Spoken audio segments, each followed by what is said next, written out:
Welcome to this Tech Check for online training. My name is Christopher Duncan with CDA Computer Training, and I've created this video so that you can prepare for online training. When you get through reviewing all the information in the video, there's a link to a quiz in the description below. Let's go ahead and see what we're going to be talking about today. I'm very glad to tell you that instructor-led training is available to you even though you may be working remotely. You stand to gain more experience working with an instructor, and our lessons are going to be concise and action-oriented. You can use the chat and microphone tools to ask questions at any point, but remember, don't leave your computer unattended because you're going to be called on in class. There are a few simple things that you need to remember whenever you're participating in remote learning. First, you have to be on your toes and follow instructions closely. Don't miss out on a lesson because you got distracted and left behind. Secondly, don't be shy about saying you need help. We all need help at various points in a remote training. Finally, always be early for remote training. That way you can ensure you have everything set up and are ready to start on time. The best advice anyone can give you is to have everything set up in advance. Think about it. You didn't go buy school supplies on the first day of school, and waiting until the day of the training to get ready means you're going to miss out. Do all of your preparation work at least 1 to 2 days prior to the start of class. Request help from the IT staff or your instructor if something doesn't make sense to you. And most importantly, don't wait until the day of class to request help. All classes begin on time, and you may have to reschedule if you're not ready to start with the group. The weakest link in online training can be your internet connection. Remember, having a directly wired connection to your router or modem is better than using Wi-Fi, but you should not have any problems taking the training if you've got a strong Wi-Fi signal. But you shouldn't depend on your provider's advertised speed, but always measure the connection in the room you'll be taking the training using the computer you'll be taking the training with. If you're not certain if you have a good Wi-Fi connection, use one of these third-party websites to test your network speed. Remember, you want to test using the computer you'll be taking the training with in the room where you will be working. VPN stands for Virtual Private Network, and it's been the best way for you to securely connect to your work computer and network drives when working remotely. But VPN can also cause severe problems when you're in a remote training. You should turn off VPN before you enter the training session. Don't worry, everything we're doing is secure and it's protected by Microsoft's cloud. Another issue that crops up and causes problems in training is when people try to use alternate networks like mobile hotspots. It's best if you don't depend on one for your training session. One caution, if you must use your mobile device as a network connection, be aware that you may rack up data charges that can't be reimbursed. You should also avoid any kind of public network like those found at coffee shops and retail establishments. They're just not strong enough for attending class. Although mobile devices have software that allow you to attend a Teams meeting, you shouldn't use them for online training. We're going to be moving backward and forward through other applications, and you won't be able to participate if you're working from a mobile device. Smaller laptops and computers like a Surface Pro can also cause problems for people attending training because the screen is too small to comfortably work on. Be certain the computer you're working with has a big enough screen that you can see everything.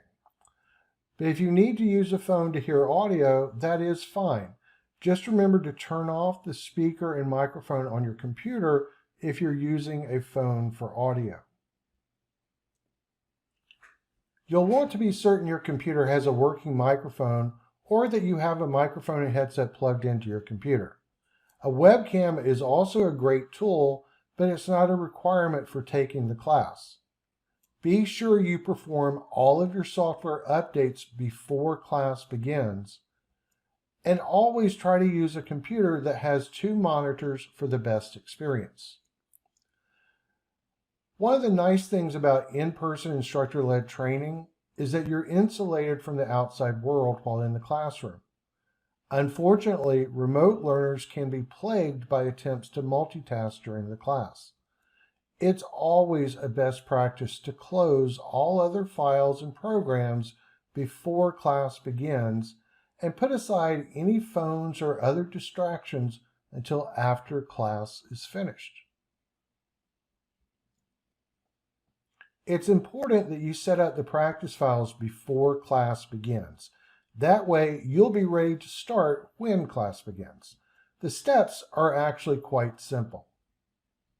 First, download the zip archive that contains your practice files to your desktop. An attachment or a link to the files came in your email invitation when you were enrolled in the class. Then close Outlook and view your desktop. Find the zip archive on your desktop that you just downloaded. A zip archive has a zipper in the icon. Next, right-click on the zip archive and choose Extract All from the drop-down menu. In the next window, remove any text that comes after the word desktop and then click Extract. After the extraction is complete, you will have both a folder and the zip archive on your desktop. Look for the zipper on the archive icon so that you can tell the difference. One important point: Windows will allow you to double-click on a zip archive and then double-click on a file inside of a zip archive to open it. But a lot of things won't work if you continue in this manner. It's always a best practice to extract the files from a zip archive before you join the class. Once you've got the practice files extracted from the archive, it's always a good idea to open the practice files you'll be using in class before the class begins. Don't worry about writing over the practice files with your work in the class. So long as you don't delete the original zip archive, you can always go back and extract the original file. After you have opened all of the practice files, you can then open Microsoft Teams and join the meeting. You'll want to use the Microsoft Teams application to enter the virtual classroom.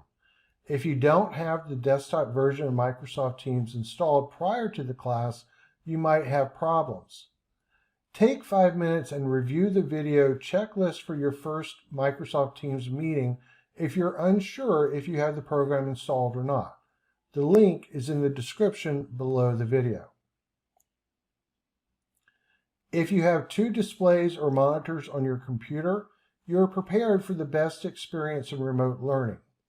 Just position the Teams meeting window in one display and the practice files in the opposite. Be certain you maximize all windows to see everything the best. Don't worry, you can still attend class if you've only got one display.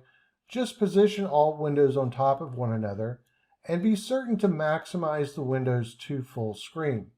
You'll want to pay close attention to the next section of the video about moving between windows. Please note some video conferencing software like Microsoft Teams may block access to the taskbar at the bottom of your screen. We're going to be moving back and forth between windows in our class, and you'll want to be comfortable doing that. The best way to accomplish this is by using the AltTab Switcher. The technique is very simple, but requires you use 2 fingers. Press and hold the Alt button on your keyboard while you tap and release the Tab key. This will bring up a list of all open windows on your computer. Keep the Alt key pressed and start typing the Tab key on your keyboard. Each time you press Tab, you will move over one window in the list of windows. On my screen today, I have pressed Tab twice while holding down the Alt key. When the window you want to switch to is selected, just release your Alt key. Let's try that again. Pressing Alt plus Tab again will bring up my list of windows with the last window I was in highlighted. If I release the Alt key now, I will return to the previous window. The good news is that Alt plus Tab goes in a circle. Just keep Alt pressed and continue typing the Tab key until you get to the window you want to open. Then release the Alt key. Location is everything, or so we've been told, and it definitely applies to taking online training. Make sure you find a spot where you'll not be disturbed during the training and avoid public places and busy rooms. You might even want to put a sign on your door that says, "Do not disturb, online training in progress." In fact, it's to your advantage to disconnect from the rest of the world while you're in training. Go ahead and turn off your phone and stop using any texting software. I would suggest you resist the urge to multitask and stop trying to read email in class. With your office door closed and a headphone-microphone combination, you can really get something out of your training. When it comes down to the day of training, there are a few final things you can do to make sure you get the most out of instructor-led remote training. Be sure you know your work email address and password before starting the class. First-timers are going to have to log in, and it will be required. Also, be sure you get logged in at least 10 minutes early. If it's your first day at school, you want to give yourself time to acclimate before the class begins. All online classes begin on time, and the instructor will not be able to go back over material you miss. And finally, bring your thinking hat and your list of questions. This isn't boring computer-based learning you're doing. You have a real live instructor who can help you find a path to success with the software. So that's the end of our video. Please feel free to use the video controls to go back over any information you need before the training begins. If you feel like you understand the information presented here today, please click the link to take your Tech Check for Online Training quiz in the description below.